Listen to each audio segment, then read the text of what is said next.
Halo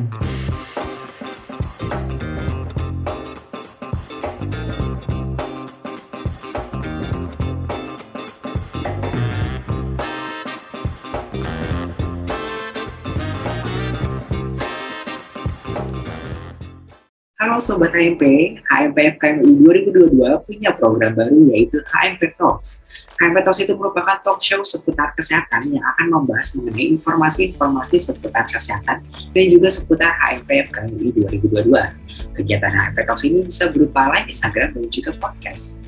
Dan untuk di edisi perdana kali ini, kita akan mengupas tuntas mengenai HMP itu sendiri dengan tema HMP FKMI apa dan siapa. Tentunya untuk membahas mengenai HMP lebih lanjut, kita sudah menghadirkan dua narasumber. Yang pertama ada Ketua HMP FKMI 2022 dan juga Wakil Ketua HMP FKMI 2022.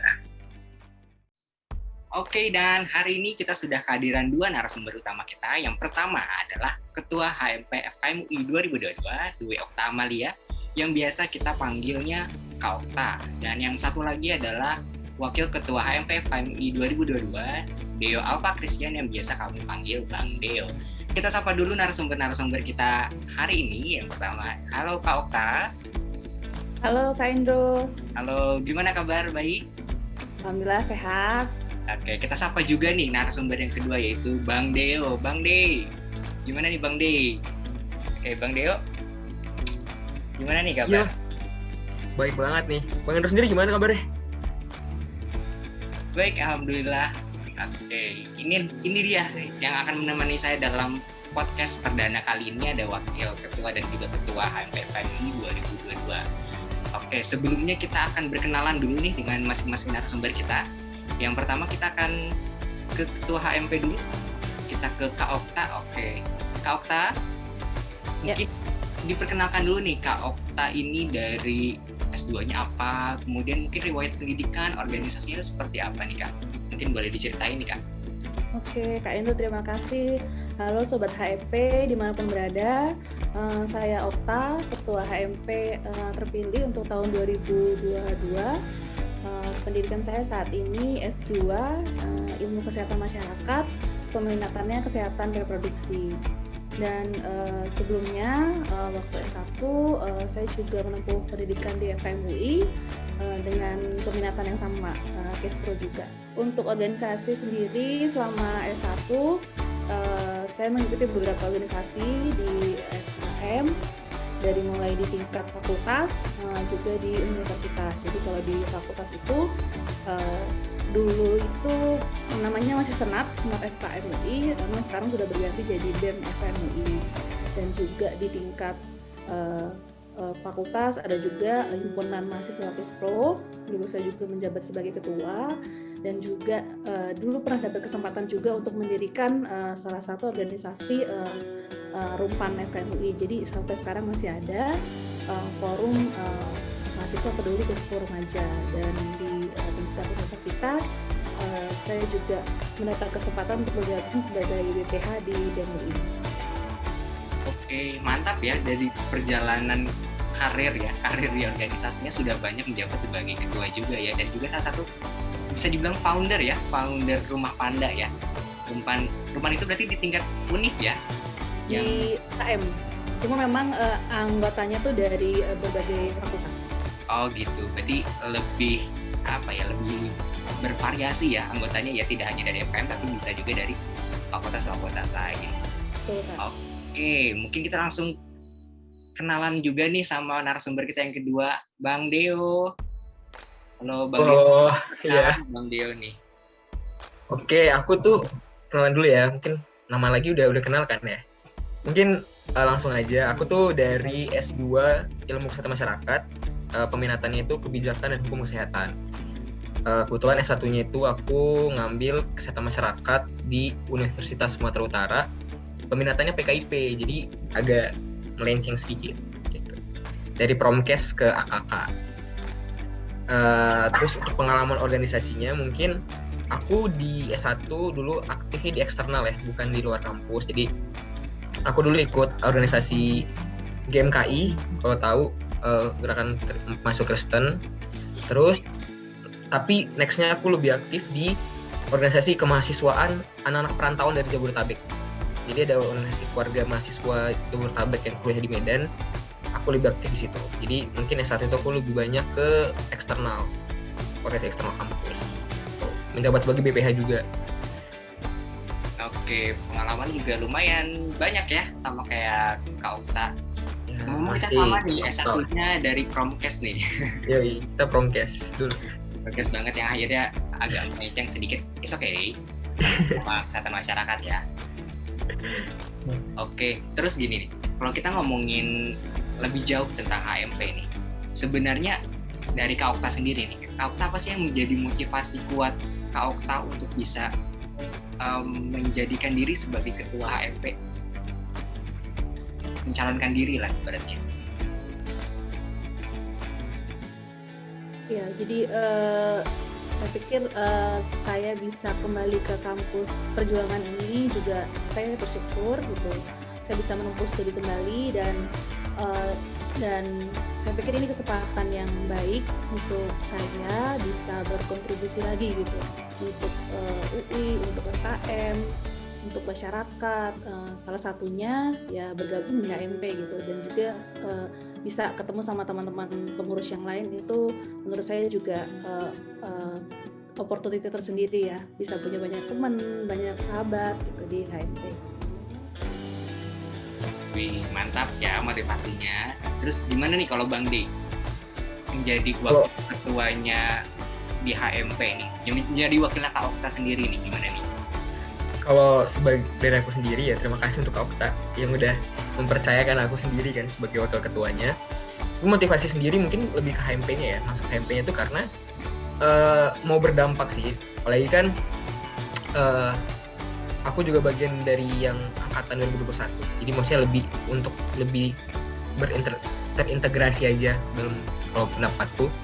Sama lebih ke arah menambah relasi sih. Karena teman-teman HMP tuh kayaknya orang-orangnya keren-keren gitu kerja-kerjanya. Kan aku kan belum kerja nih. Jadi mungkin bisa menambah relasi ya mungkin ya. Untuk kedepannya gitu. Dan sekaligus lebih mengembangkan diri juga sih. Oke, tapi Bang D juga kan memang sebagai ketua angkatan ya? Iya, jadi makanya aku bilang kan lebih supaya terintegrasi saja antara HMP dan angkatan 2021. Kayak gitu. Oke, mantap ya dari motivasi dan juga perjalanan karirnya. Oke, kalau Kak Okta sendiri memang kesibukannya apa nih Kak sekarang? Selain ngurus HMP ya tentunya. Ya, untuk kesibukan saat ini sebetulnya saya juga bekerja di Kementerian Kesehatan di Direktorat Kesehatan Keluarga. Namun memang saat ini saya mendapat kesempatan untuk tugas belajar, jadi sementara non aktif. Kemudian aktivitas lainnya lebih ke voluntary activity.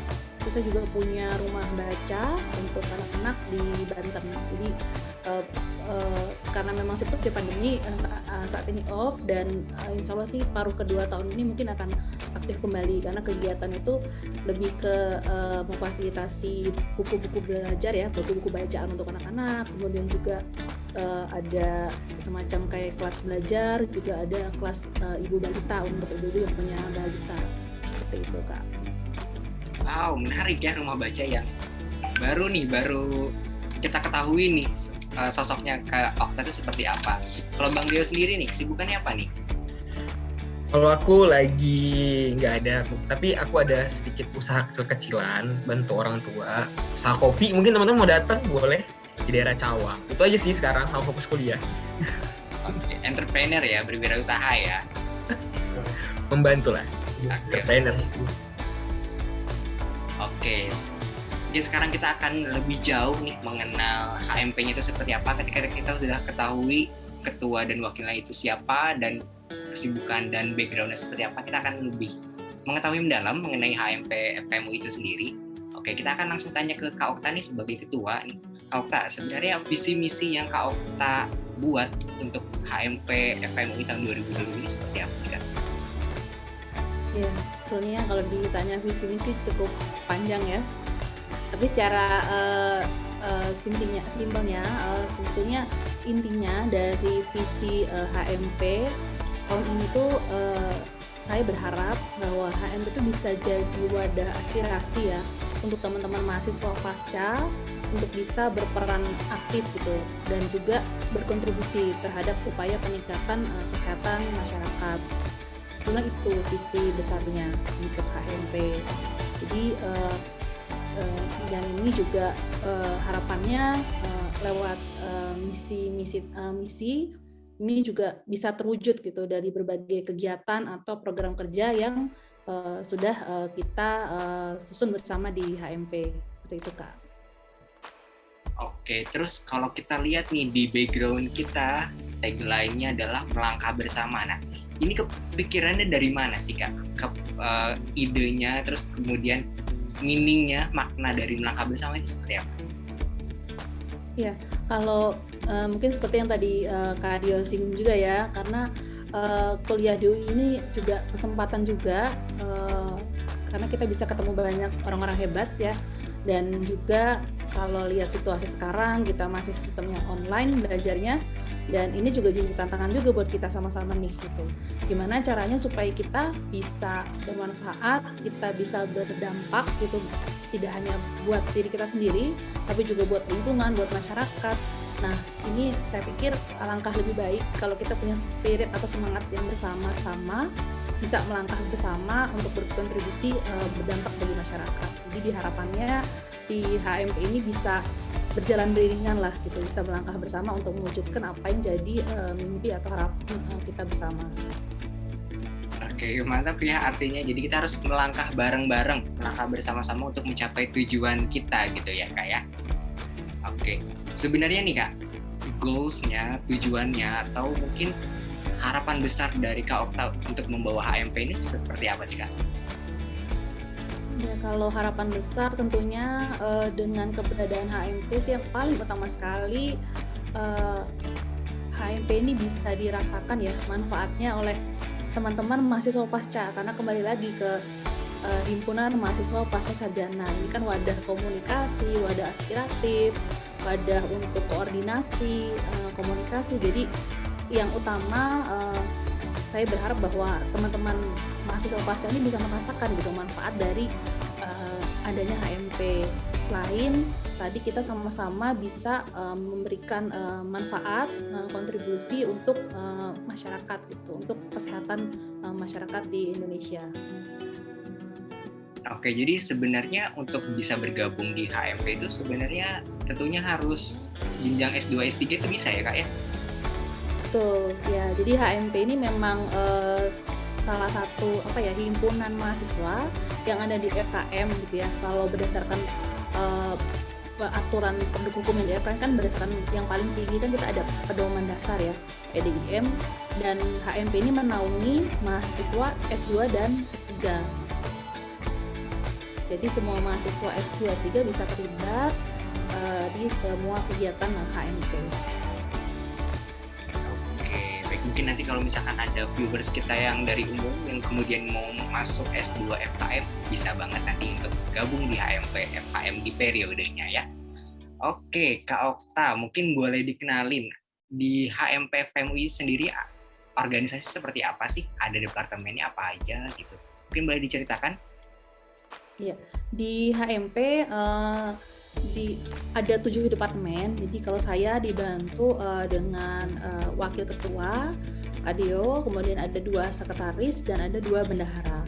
Dan dari 7 departemen itu punya peran, fungsi dan juga tanggung jawabnya masing-masing, dan juga ada program-program unggulan juga di dalam departemen tersebut.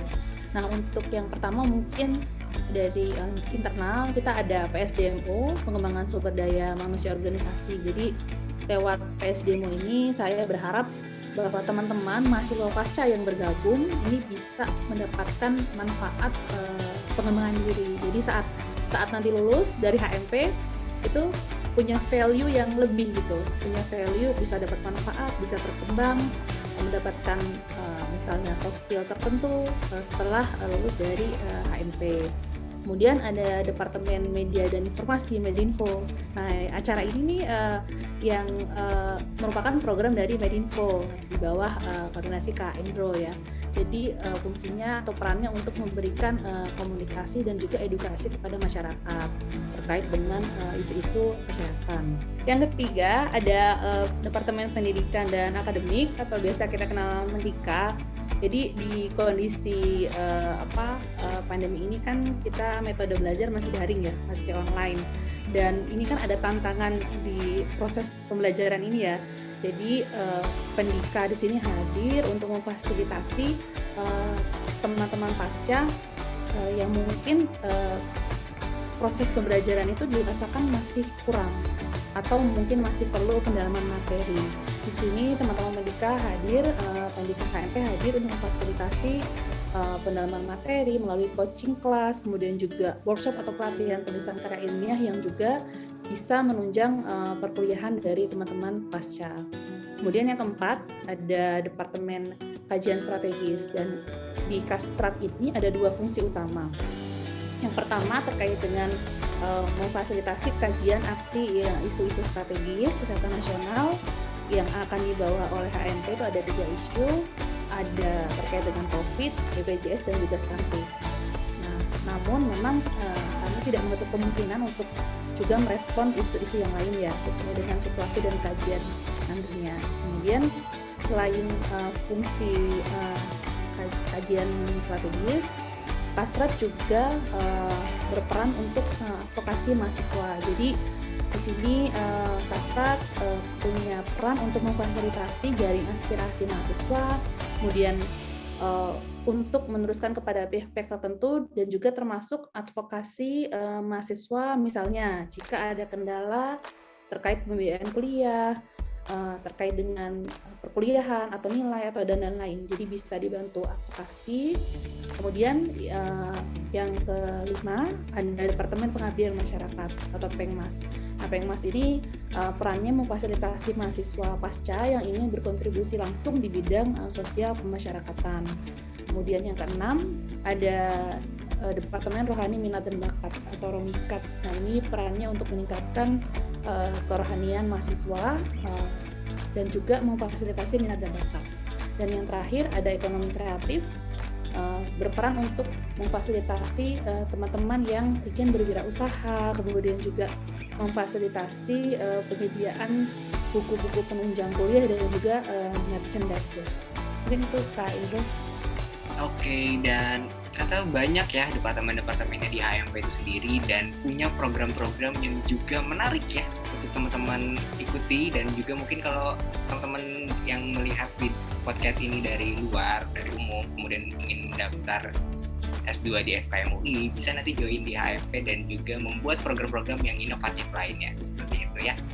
Oke, mungkin Kak Okta sedikit berbicara tentang, kan HMP ini ada terus ya setiap tahunnya dan selalu beregenerasi setiap periodenya itu berbeda-beda. Mungkin apa sih yang membedakan HMP di tahun sekarang dengan HMP di periode sebelumnya, dan mungkin apa sih yang menjadi program unggulan di tahun ini gitu? Ya, untuk program unggulan, jadi saat saya mencalonkan diri memang saya membawa 5 program ya, dan ini sudah terakomodir di dalam proker-proker di HMP. Jadi saat ini HMP dengan 43 orang kepengurusan, kemudian ada 25 proker, 25 program kerja, dan diantaranya yang termasuk program-program unggulan seperti misalnya kita akan ada diskusi dialog publik ya terkait dengan isu-isu kesehatan nasional sebagai bentuk penyikapan dan juga dasar untuk penyusunan rekomendasi atau policy paper. Kemudian melalui podcast acara ini, podcast edukasi masyarakat. Jadi ke depan ini akan dilanjutkan dengan sesi untuk memberikan edukasi kepada masyarakat dan diharapkan bisa memberikan informasi, memberikan meningkatkan wawasan dan juga bisa memberi inspirasi ya untuk sobat HMP dimanapun berada. Dan selanjutnya dekat atau audiensi dengan dekanat, nah ini juga sudah masuk ke proker kami advokasi sivitas akademika. Jadi memfasilitasi kebutuhan mahasiswa pasca tadi melalui jaring aspirasi dan juga advokasi sesuai dengan kebutuhan mahasiswa. Kemudian yang terakhir terkait dengan promote your value. Jadi ini diakomodir di berbagai departemen yang ada di HMP, dari mulai tadi peningkatan kapasitas keilmuan, untuk pelatihan penulisan karya ilmiah, analisis data, kemudian juga coaching klinik, kemudian juga ada webinar entrepreneurship, dan ada juga peningkatan kapasitas di bidang media digital dan desain. Jadi banyak sekali peningkatan kapasitas yang sayang sekali kalau teman-teman lewatkan. Dan juga di HMP juga kami memfasilitasi minat dan bakat dari mahasiswa pasca melalui program kerja ekspresi gaya pasca sarjana. Dan yang terakhir tidak ketinggalan sebagai wujud dari Tridharma Perguruan Tinggi, kami juga memfasilitasi untuk kegiatan pengabdian masyarakat. Mungkin itu Kak Indro. Jadi pesannya jangan sampai ketinggalan ya untuk ikut semua kegiatan HMP. Oke, catat ya, jangan sampai ketinggalan kegiatan-kegiatan HMP ini yang akan berlangsung selama 1 tahun ini gitu ya. Dan tentunya kegiatan-kegiatan juga yang menarik, yang seru banget buat diikutin, dan tentunya ini menggambarkan bahwa anak-anak S2 pun bisa berkarya ya, bisa berkarya tidak kalah dengan mahasiswa-mahasiswa lainnya, seperti itu. Oke, setelah dari Kak Okta kita akan pindah nih nanya-nanya ke Bang Dey. Bang Dey udah siap tanya? Siap. Siap, oke. Mungkin kita mulai dari pertanyaan pertama nih Bang Dey. Boleh. Terkait dengan job desk nih Bang Dey sebagai wakil ketua nih. Gimana sih pembagian perannya antara Kak Okta dengan Bang Dey ini dalam memimpin HMP? Mungkin yang dikhawatirkan mungkin akan tumpang tindih atau seperti apa gitu, mungkin seperti apa nih Kak? Sebenarnya enggak, karena aku sama Kak Okta udah berdiskusi juga masalah garis kerja kita kayak gitu. Sebenarnya kalau kami bagi itu, kalau aku sendiri ke internal dan Kak Okta ke eksternal kayak gitu. Jadi aku tuh lebih membawahi program-program internal dan eksternal. Kalau misalnya Kak Okta tuh lebih ke sekretariatan, aku lebih ke kebendaharaan. Nanti jadi lebih kayak gitu Bang Dro. Jadi kayak aku bisa di internal dan Kak Okta di eksternal. Oke, berarti memang sudah ada alurnya sendiri ya? Sudah ada, jadi nggak akan terjadi tumpang tindih gitu. Oke, berarti sudah jelas ya secara alurnya. Sebenarnya alur yang resminya itu seperti apa sih? Mungkin dari Kak Okta kemana, mungkin atau dari panggil mana gitu? Sebenarnya pun kalau alur resminya kan baru tahun ini ya ada wakil ketua.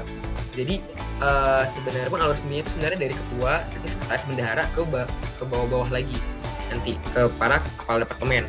Nah, tapi karena kebetulan tahun ini ada wakil ketua, jadi arahnya diganti. Jadi ini lah, kayak tadi aku bilang tadi kan, Kak Okta ke bagian sekretaris mungkin, ke bagian eksternal, dan aku ke internal bagian kebendaraan. Nanti lanjutannya dari BPH sendiri pun, pengurus inti pun nanti ada garis koordinasi sendiri gitu. Contoh misalnya kayak teman-teman kebendaharaan kan, itu tuh kebanyakan bendahara tuh ada Kromikat sama ke Pendika.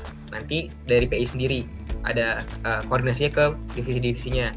Kalau ke sekretaris itu biasanya ada ke Kastrat sama ke Pengmas. Nah, aku sendiri garis koordinasinya itu ke Medinfo, teman-teman Medinfo, PSDMO sama Ekotif kayak gitu. Jadi lebih terintegrasi untuk berhubungan sama kepala departemennya. Oke, berarti sudah ada garis koordinasi langsung ya? Iya, sudah ada garis koordinasi langsung. Oke. Dan ini belum menarik ya, berarti yang membedakan HMP FMUI 2022 dengan periode sebelumnya adalah adanya wakil ketua, seperti itu ya Bang Dey ya? Ya, dengan harapan dapat membantu ketua jadi lebih efisien dan lebih efektif dalam melaksanakan pekerjaan di HMP ini. Oke, berarti Kak Okta ada temannya untuk membantu bagi-bagi tugas ya? Ya, betul Kak. Supaya bisa lebih efektif juga dan ada pembagian kerja yang jelas antara kami. Iya. Oke, menarik. Oh ya, terus gini nih Kak, di Bang Dey. Bang Dey ini melihat HMP yang sekarang itu akan berprogres kemana sih fokusnya? Baik lagi tadi kan HMP itu sebenarnya kan wadah untuk teman-teman pasca sarjana kan, membantu, memediasi kalau ada. Jadi kan banyak sekali divisi-divisi di bawah HMP. Nah, di sana diharapkan itu akan membantu dan jadi sarana buat teman-teman pasca sarjana tuh antara teman-teman mahasiswa, antara mahasiswa dengan kampus. Jadi kita tuh seperti perantara, membantu teman-teman semua untuk mencapai goals teman-teman tuh di kampus gitu loh. Kalau teman-teman ada yang mau berorganisasi, kami tampung. Kalau teman-teman ada masalah, kami bantu melalui divisi-divisi kami gitu. Oke, mungkin belum cerita nih Bang Dey. Kalau Bang Dey sendiri, harapan Bang Dey sendiri nih untuk HMP itu seperti apa? Ya, harapanku gak muluk-muluk ya. Kayak misalnya supaya bisa berdampak kayak tadi gue bilang sebelumnya, berdampak untuk teman-teman pasca sarjana. Jadi teman-teman pasca sarjana itu merasakan nih, apa sih HMP ini di tengah-tengah? Ada nggak sih HMP di tengah-tengah pasca ini? Jadi kayak merasakan kehadiran HMP di tengah-tengah teman-teman pasca sarjana. Ya, poinnya adalah berdampak ya, punya dampak bagi lingkungan, khususnya adalah mahasiswa STM sendiri. Ya, sehingga kayak kata Kak Okta tadi, kita bisa melangkah bersama. Oke, balik lagi ke tagline kita adalah melangkah bersama. Kita bisa melangkah bersama. Berdampak untuk dan juga melangkah bersama. Oke. Nice statement. Oke. Oke, mungkin pertanyaan terakhir nih. Tentang manajemen waktu nih, kan banyak yang orang yang mungkin mikir-mikir untuk gabung di organisasi atau melakukan kesibukan itu karena waktunya sudah habis lah untuk kuliah, bahkan yang sambil bekerja, atau bahkan seperti Kak Okta sudah berumah tangga gitu. Mungkin dari Bang Dey sendiri gimana sih manajemen waktu yang baik antara untuk work life study balance itu seperti apa?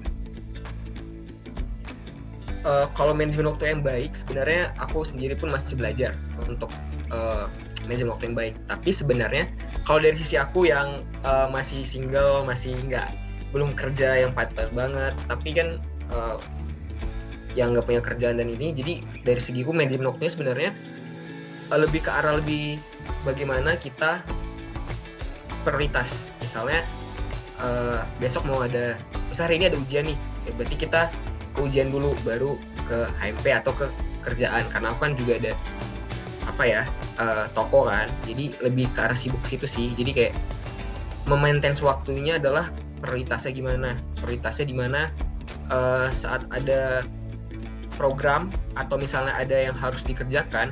Jadi sampai gini Bang Dro, aku misalnya sampai bisa zooman tuh di motor atau lagi di mana untuk dengerin rapat kayak gitu. Jadi kadang-kadang mau komen pun berisik-berisik, kadang-kadang teman-teman HMP gitu nih. Aku jadi gitu, maksudnya manajemen waktu sebisa mungkin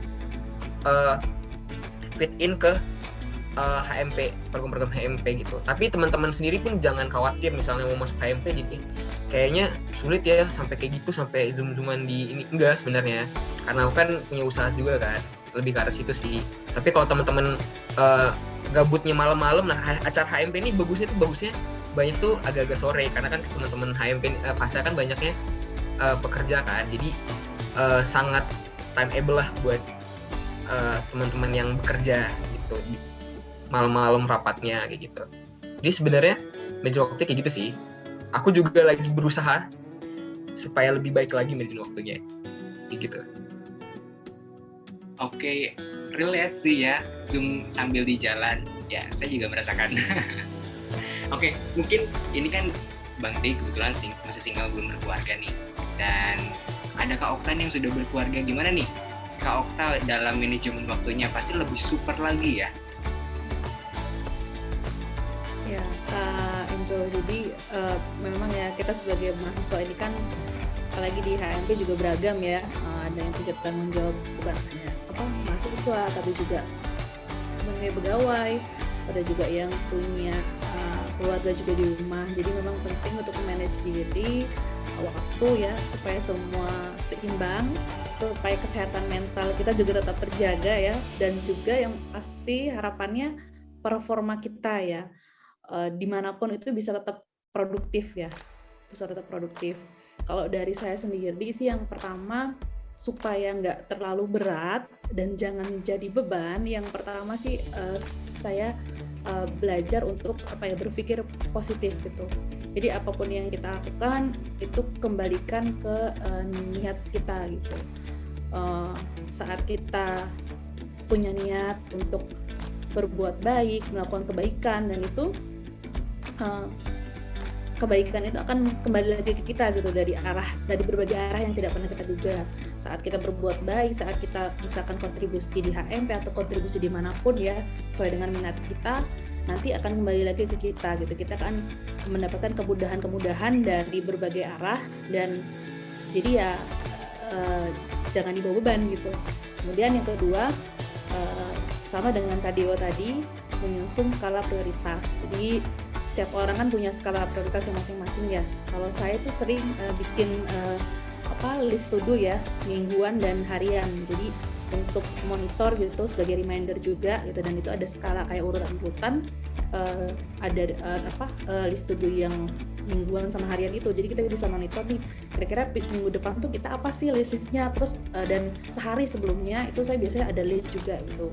Dalam kayak ada yang dalam kalender print out kalender gitu, ada yang juga dalam bentuk post-it yang harian, dan itu juga ada juga sticky note yang ada di laptop. Dan itu saya pikir itu cukup membantu reminder kita ya. Jadi setiap buka laptop, oh saya punya PR ini gitu. Kemudian juga skala prioritas juga kita bisa pakai notes yang di HP juga ya. Itu juga ada reminder ya, maklum lah, maksudnya kayak saya kan sudah berkeluarga ya, saya punya anak, juga saya mendampingi anak saya sekolah juga, jadi butuh banyak sekali reminder, entah bayar sekolah, entah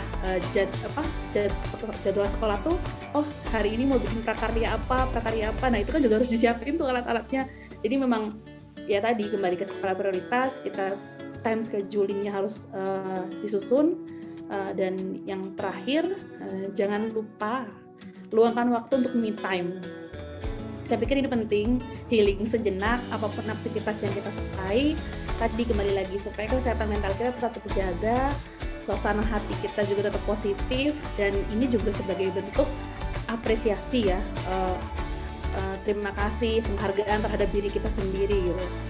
Self appreciation untuk kita bahwa kita sudah berhasil melewati tahap ini, dan kita supaya kita bisa siap ke tahap atau pembelajaran berikutnya. Itu mungkin Kak. Wow, menarik sekali, super sekali ya. Saya jadi kebayang nih, to-do list-nya kayaknya banyak banget ya. Udah satu to-do list untuk kuliah nih. Tugasnya apa aja, kuliahnya apa aja, belum lagi jadwal ujian kapan. Terus to-do list yang kedua adalah tentang jadwal sekolahnya anak dan perintilan-perintilannya, kemudian jadwal HMP, kegiatan proker dan lain sebagainya. Kayaknya wow, banyak sekali pasti yang harus dipikirkan. Tapi beberapa poin yang saya tangkap adalah kita tetap harus produktif. Pertama, memanfaatkan waktu dengan baik, dengan bijak ya tentunya ya. Kemudian kita harus manajemen waktunya yang baik, menggunakan waktu sebaik mungkin. Kemudian tetap harus positif thinking dan juga menjaga kesehatan mental supaya tetap sehat ya. Karena definisi sehat itu tidak hanya secara fisik tapi juga secara mental dan psikologis. Oke, dan kita sudah berbincang-bincang dengan narasumber kita pada podcast hari ini, dan tentunya mendapatkan insight-insight yang baru dan juga menarik untuk disimak dan juga untuk diresapi ya teman-teman semua. Oke, dan kita sudah masuk di acara terakhir, yaitu ada closing statement dari masing-masing narasumber. Dan kita akan mulai dulu ya dari Bang Dey. Mungkin Bang Dey bisa memberikan closing statement dalam kegiatan kali ini dan juga mungkin untuk HMP ke depan seperti apa. Oke, makasih Bang Dro. Closing statement-nya semoga untuk podcast ini bisa berdampak lagi kan ke depannya, makan banyak info-info menarik yang akan dibagikan ke teman-teman, sehingga semoga bisa dapat ilmu baru dan yang lain-lainnya. Untuk HMP sendiri dan teman-teman pasca sendiri, aku berharap kedepannya HMP balik lagi berdampak buat teman-teman, dan misalnya ada teman-teman butuh bantuan, jangan malu ngomong sama aku atau Kak Okta atau teman-teman yang lain di HMP, pasti sebisa mungkin kami bantu. Atau jangan lupa juga ikut program-program kita, karena seru banget pasti program-programnya. Kayak gitu. Semangat buat kita semua. Yeay, oke. Makasih Bang Dey closing statement-nya. Oke, closing statement terakhir dari Ketua HMP kita, Kak Okta. Gimana nih closing statement Kak Okta mengenai kegiatan ini dan juga HMP ke depannya? Ya, menurut saya kita bisa belajar di UI ini ya merupakan kesempatan kita ya untuk bisa berdampak bagi masyarakat, dan saya harap kita semua teman-teman pasca ya sobat HMP ini bisa melangkah bersama, jadi untuk berkolaborasi, untuk berkontribusi, sama-sama kita memajukan FKM, UI, dan juga jangan lupa kesehatan masyarakat Indonesia. Dan untuk selanjutnya kami tunggu kontribusi kakak-kakak untuk hadir di kegiatan HMP selama setahun ke depan. Terima kasih Kak. Oke, jangan lupa ya, benar tuh kata-kata Kak Okta, jangan lupa untuk hadir di kegiatan-kegiatan HMP kita selama setahun ke depan ini ya. Oke, terima kasih Kak Okta dan Bang Dey sudah mau menyempatkan waktu untuk diwawancara ya, di interview dalam podcast perdana karya Medinfo kali ini. Mungkin nanti kita bisa berbincang-bincang lagi di event-event selanjutnya mungkin ya. Dan juga mungkin Kak Deo atau Kak Okta bisa juga support kegiatan podcast kita nanti di episode-episode mendatang.